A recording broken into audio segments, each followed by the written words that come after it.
ಎಲ್ಲರಿಗೂ ನಮಸ್ಕಾರ. ಮಂಜುಶ್ರೀ ಕೈ ರುಚಿಗೆ ಸ್ವಾಗತ. ಇವತ್ತು ನಾನು ಬೆಂಗಳೂರಿನ ಸ್ಪೆಷಲ್ ಆದಂತಹ ಖಾರ ಬಾತನ್ನು ಹೇಗೆ ಮಾಡೋದು ಅಂತ ತೋರಿಸ್ತೀನಿ. ಹೋಟೆಲ್ಗಳಲ್ಲೆಲ್ಲ ಇದು ತುಂಬ ಫೇಮಸ್ ಆದಂತಹ ಬೆಳಗಿನ ತಿಂಡಿ. ಇದರ ಜೊತೆಗೆ ನೀರು ಚಟ್ನಿಯನ್ನು ಕೂಡ ಹೇಗೆ ಮಾಡ್ತಾರೆ ಅಂತ ತೋರಿಸ್ತಾ ಇದ್ದೀನಿ. ಹೇಗೆ ಮಾಡೋದು ಬನ್ನಿ ನೋಡೋಣ.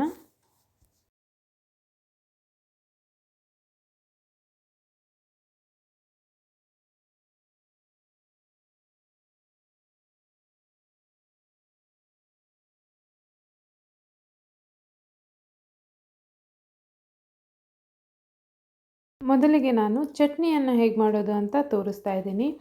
ಹಸಿ ತೆಂಗಿನ ತುರಿಯನ್ನು ತೊಗೊಂಡಿದ್ದೀನಿ. ನೀವು ಹಸಿ ತೆಂಗಿನ ತುರಿ ಎಷ್ಟು ತೊಗೋತೀರೋ ಅಷ್ಟೇ ಪ್ರಮಾಣದ ಹುರಿಗಡಲೆಯನ್ನು ತೊಗೋಬೇಕಾಗುತ್ತೆ. ಹುಣಸೆಹಣ್ಣು, ಹಸಿಮೆಣಸಿನಕಾಯಿ, ಕೊತ್ತಂಬರಿ ಸೊಪ್ಪು, ರುಚಿಗೆ ತಕ್ಕಷ್ಟು ಉಪ್ಪು, ಚೂರು ಸಕ್ಕರೆ ಅಥವಾ ಬೆಲ್ಲವನ್ನು ಹಾಕ್ಕೋಬೇಕು. ನಿಮಗೆ ಬೇಕು ಅನಿಸಿದ್ರೆ ಸಣ್ಣ ಶುಂಠಿಯನ್ನು ಕೂಡ ಇಲ್ಲಿ ಹಾಕ್ಕೋಬೋದು. ಎಲ್ಲವನ್ನು ಸೇರಿಸಿ ನೀರು ಹಾಕಿ ನುಣ್ಣಗೆ ರುಬ್ಕೋಬೇಕು.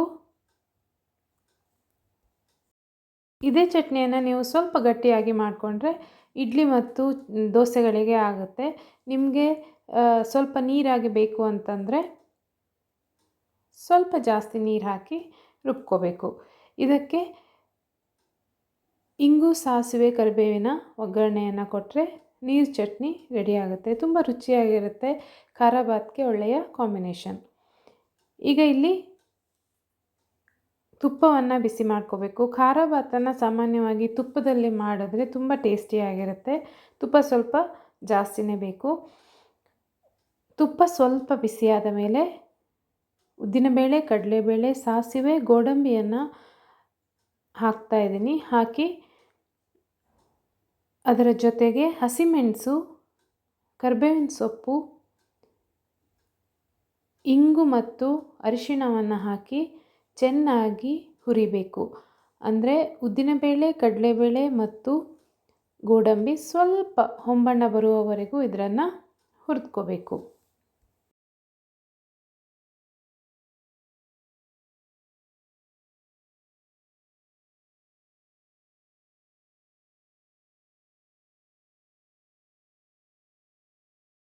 ಒಗ್ಗರಣೆ ಚೆನ್ನಾಗಿ ಹುರಿದ ಮೇಲೆ, ಅಂದರೆ ಸಾಸಿವೆ ಸಿಡಿಯೋದಕ್ಕೆ ಶುರುವಾಗುತ್ತೆ. ಅಷ್ಟಾದ ಮೇಲೆ ಸಣ್ಣದಾಗಿ ಹೆಚ್ಚಿದಂತಹ ಈರುಳ್ಳಿಯನ್ನು ಹಾಕಬೇಕು. ಈರುಳ್ಳಿಯನ್ನು ಸ್ವಲ್ಪ ಬಾಡಿಸ್ಕೋಬೇಕು.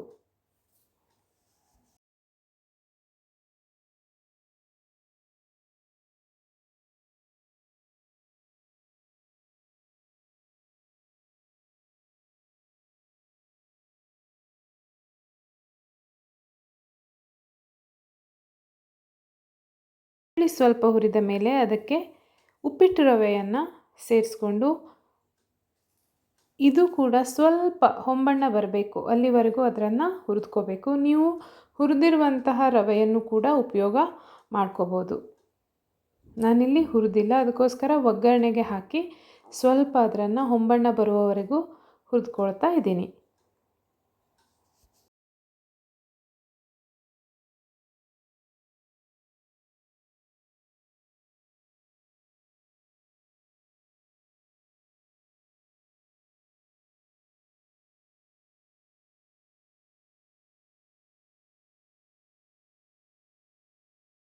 ಈಗ ತೆಳುವಾಗಿ ಹೆಚ್ಚಿದಂತಹ ಕ್ಯಾರೆಟ್, ತುಂಬ ಸಣ್ಣದಾಗಿ ಹೆಚ್ಚಿದಂತಹ ಬೀನ್ಸ್, ಕ್ಯಾಪ್ಸಿಕಮ್,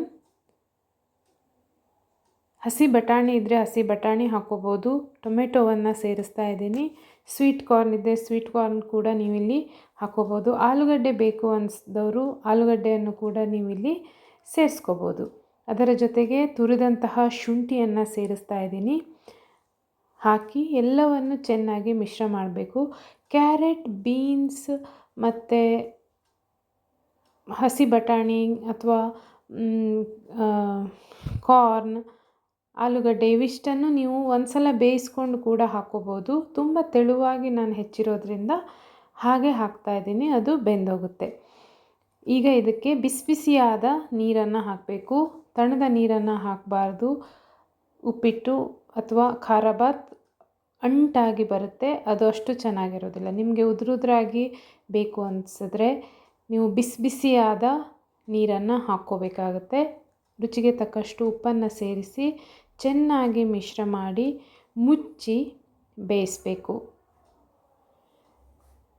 ಈಗ ಮಿಶ್ರ ಮಾಡುವಾಗಲೇ ನಾವು ಉಪ್ಪನ್ನು ಸೇರಿಸ್ಕೊಂಡಿದ್ದೀವಿ. ಹಾಗೆ ಖಾರ ಬಾತ್ಗೆ ಇನ್ನೊಂದು ಸ್ಪೆಷಲ್ ಇಂಗ್ರೀಡಿಯೆಂಟ್ಸ್ ಅಂದರೆ ಸ್ಪೆಷಲ್ ಸಾಮಗ್ರಿಯನ್ನು ಹಾಕ್ತಾರೆ, ಅದು ವಾಂಗಿಬಾತ್ ಪೌಡರ್. ಇದನ್ನು ಹಾಕೋದ್ರಿಂದ ಖಾರ ಬಾತ್ ಪರಿಮಳ ತುಂಬ ಚೆನ್ನಾಗಿ ಬರುತ್ತೆ. ಅದಕ್ಕೆ ಉಪ್ಪಿಟ್ಟಿಗೂ ಖಾರ ಬಾತ್ಗೂ ಡಿಫ್ರೆನ್ಸ್ ಏನಪ್ಪ ಅಂತಂದರೆ ಈ ವಾಂಗಿಬಾತ್ ಪೌಡರ್ ಹಾಕೋದ್ರಿಂದ ಪರಿಮಳ ತುಂಬ ಡಿಫ್ರೆಂಟಾಗಿ ತುಂಬ ಚೆನ್ನಾಗಿ ಬರುತ್ತೆ. ಚೆನ್ನಾಗಿ ಮಿಶ್ರಣವನ್ನು ಮಾಡಿ ಮುಚ್ಚಿ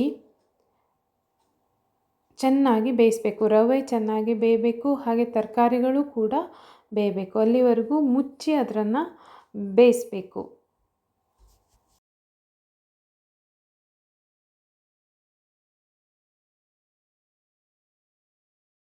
5 ನಿಮಿಷಗಳ ಕಾಲ ಮುಚ್ಚಿ ಬೇಯಿಸಿದ ನಂತರ ಹಸಿ ತೆಂಗಿನ ತುರಿ, ಕೊತ್ತಂಬರಿ ಸೊಪ್ಪು,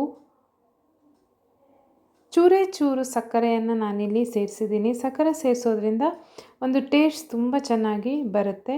ಅದರ ಜೊತೆಗೆ ಸ್ವಲ್ಪ ತುಪ್ಪವನ್ನು ಕೂಡ ಮೇಲಿಂದ ಸೇರಿಸಿದ್ದೀನಿ. ಎಲ್ಲವನ್ನು ಚೆನ್ನಾಗಿ ಮಿಶ್ರ ಮಾಡಿ ಒಂದು 2 ನಿಮಿಷ ಮುಚ್ಚಿ ಮತ್ತೆ ಬೇಯಿಸಿದ್ರೆ ರುಚಿಯಾದಂತಹ ಪಟಾಪಟ್ಟಾಗಿ ಮಾಡಿಕೊಳ್ಳುವಂತಹ ಬೆಂಗಳೂರಿನ ಸ್ಪೆಷಲ್ ಖಾರ ಬಾತ್ ರೆಡಿ. ಇದನ್ನು ನೀವು ಮಾಡ್ಕೊಳ್ಳಿ, ನನಗೆ ಫೀಡ್ಬ್ಯಾಕನ್ನು ಹೇಳಿ. ಬೆಳಿಗ್ಗೆ ಟಿಫಿನ್ ಬಾಕ್ಸ್ಗೆ ಹಾಗೆ ಈವ್ನಿಂಗ್ ಸ್ನ್ಯಾಕ್ಸ್ಗೆ ಎಲ್ಲ ಇದು ತುಂಬ ಚೆನ್ನಾಗಿರುತ್ತೆ. ಬೆಳಗಿನ ತಿಂಡಿಗೂ ಕೂಡ ಇದನ್ನು ಮಾಡ್ಕೋಬೋದು, ಅದು ಕೂಡ ಸಖತ್ತಾಗಿರುತ್ತೆ.